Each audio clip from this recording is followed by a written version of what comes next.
Hi friends, இன்னைக்கு நம்மளோட மணப்பெண் சமையல்ல பாத்தீங்கன்னா தலப்பாக்கட்டி பிரியாணி போட போறோம். தலப்பாக்கட்டி பிரியாணிக்கு பாத்தீங்கன்னா சீரக சம்பா அரிசி தான் நமக்கு தேவைப்படும். இப்ப பாத்தீங்கன்னா நான் 1 கிலோ அளவுக்கு சீரக சம்பா அரிசியை ஒரு அரை மணி நேரத்துக்கு முன்னாடியே நான் வந்து நல்லா ஊற வைக்க போறேன் friends. அப்பதான் பாத்தீங்கன்னா நம்மளோட பிரியாணி நல்லா சாஃப்ட்டா நமக்கு கிடைக்கும்.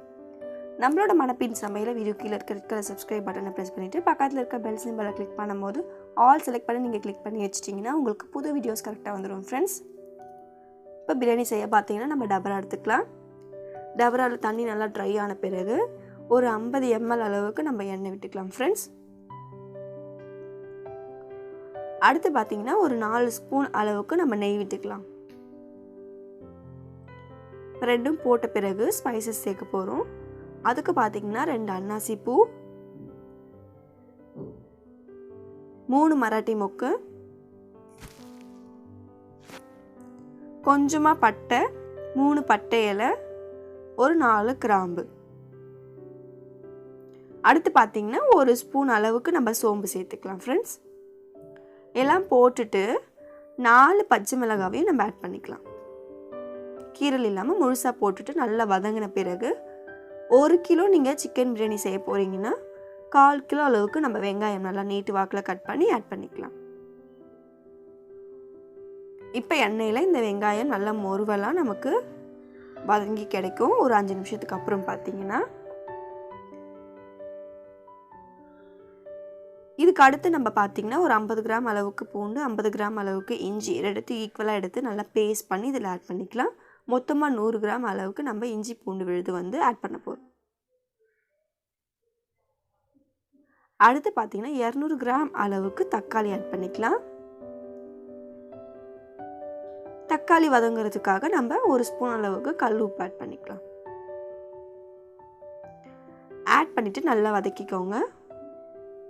அதுக்குள்ள பிரியாணி மசாலாக்கு ஏலக்காய், கிராம்பு, பட்டை, மராட்டி மொக்கு இது எல்லாத்தையுமே போட்டு நம்ம மிக்ஸில அரைக்க போறோம். 10 கிராம் அளவுக்கு நம்ம வந்து இப்ப பட்டை எடுக்கறோம்னா 5 கிராம் அளவுக்கு நம்ம கிராம்பும் 5 கிராம் அளவுக்கு ஏலக்காவும் நம்ம ஆட் பண்ணி ஈக்குவலா வச்சு அரைக்க போறோம் फ्रेंड्स. அப்புறம் ஒரு 4 மராட்டி மொக்கு சேர்த்துக்கோங்க.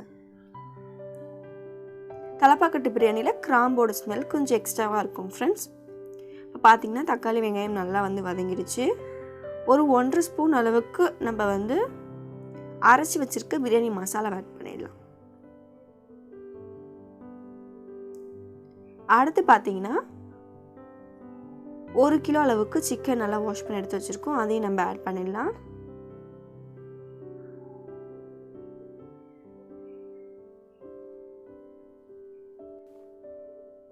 இப்போ நம்ம சிக்கன் வந்து வேக பாத்தீங்கன்னா 8 நிமிஷம் எடுக்கும் फ्रेंड्स. அது வரைக்கும் டைம் கொடுத்துருங்க.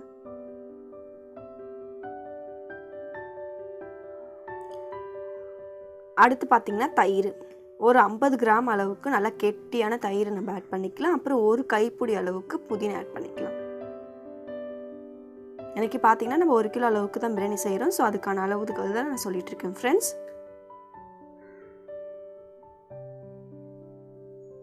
நல்லா வதக்கி நல்லா mix பண்ணி விட்டுறலாம். இப்ப பாத்தீங்கன்னா காரத்துக்கு 1/2 ஸ்பூன் அளவுக்கு சில்லி பவுடர், 2 ஸ்பூன் அளவுக்கு தனியா பவுடர்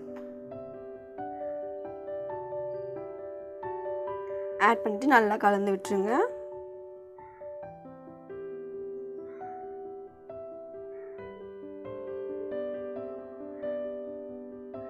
தண்ணி அளவு பாத்தீங்கன்னா இப்போ வந்து 1 கிலோ அரிசினா 5 அழாக்கு அளவுக்கு நமக்கு கிடைக்கும். 5 அழாக்கு நீங்க இப்போ வந்து அரிசி போடுறீங்கன்னா 1 கிளாஸ் அரிசிக்கு 1.5 கிளாஸ் தண்ணி பதும். சோ அதுக்கு ஏத்த மாதிரி நீங்க தண்ணி வெச்சுக்கோங்க. இப்போ 5 அழாக்கு நம்ம வந்து அரிசி எடுக்கறோம்னா 7 அழாக்கு வந்து நம்ம தண்ணி வைக்க போறோம் फ्रेंड्स.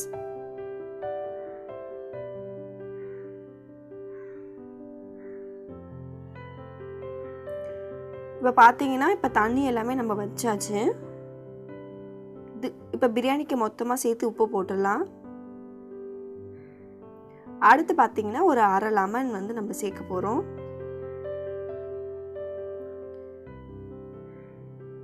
சேர்த்துட்டு நல்லா வந்து கலந்து விட்டுருங்க. இந்த தண்ணியை நல்லா ஒரு 10 நிமிஷம் நீங்க கொதிக்க விட்டாதான் நம்ம அரிசி போட்ட உடனே நமக்கு வந்து சீக்கிரமா நமக்கு வெந்துரும். அரிசி தண்ணி வந்து கொதிக்காம நீங்க போட்டுட்டீங்கன்னா உங்களுக்கு பிரியாணிக்கு அரிசி பார்த்திங்கன்னா நறுக்கு அரிசி மாதிரி உங்களுக்கு கிடைக்கும். அதனால் நல்லா தண்ணி கொதிக்க விட்டுட்டு அதுக்கப்புறம் அரிசி போட்டுடலாம் ஃப்ரெண்ட்ஸ். இப்போ நம்ம தண்ணி பார்த்திங்கன்னா நல்லா கொதிக்குது. சிக்கனும் பார்த்திங்கன்னா நல்லா வெந்துடும் இந்த தண்ணியிலே. இப்போ நம்ம எடுத்து வச்சுருக்க அரிசியை வந்து நல்லா வாஷ் பண்ணிவிட்டு நம்ம ஆட் பண்ணிடலாம் ஃப்ரெண்ட்ஸ்.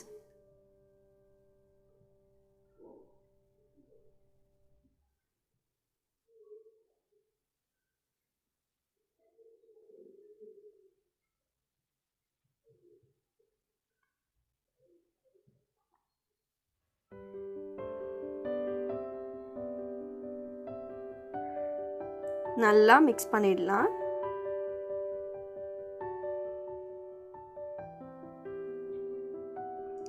அரிசி போட்ட பிறகு மறக்காமல் அடுப்பை வந்து மீடியமான ஃப்ளேமில் வச்சுருங்க, இல்லைனா வந்து அடிப்பிடிக்க ஆரம்பிச்சிடும் ஃப்ரெண்ட்ஸ்.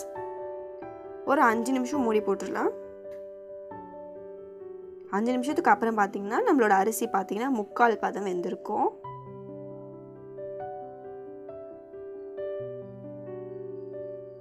நம்ம தம் வைக்க போகிறோம். தம் வைக்க பார்த்திங்கன்னா இன்னும் கொஞ்சம் நமக்கு தண்ணி இறுகி இருக்கணும், அப்போ தான் தம் வச்சா நமக்கு கரெக்டாகிடும். ஸோ 2 நிமிஷம் நான் வந்து மூடி வைக்க போகிறேன். 2 நிமிஷத்துக்கு அப்புறம் பார்த்திங்கன்னா நம்ம தம் வைக்கிறதுக்கு பிரியாணி ரெடி ஆகிட்ருக்கோம். ஸோ நீங்கள் தோசைக்கல் வச்சுட்டு நம்மளோட டபரா எடுத்து வச்சு ஒரு 20 நிமிஷம் கழித்து பார்த்திங்கன்னா நமக்கு சூப்பரான தலப்பாக்கட்டு பிரியாணி ரெடி ஆகிடும் ஃப்ரெண்ட்ஸ். கண்டிப்பாக ட்ரை பண்ணி பார்த்துட்டு ஃபேமிலியோடு சாப்பிடுங்க ஃப்ரெண்ட்ஸ். என்ஜாய் பண்ணுங்கள் ஃப்ரெண்ட்ஸ். Bye friends.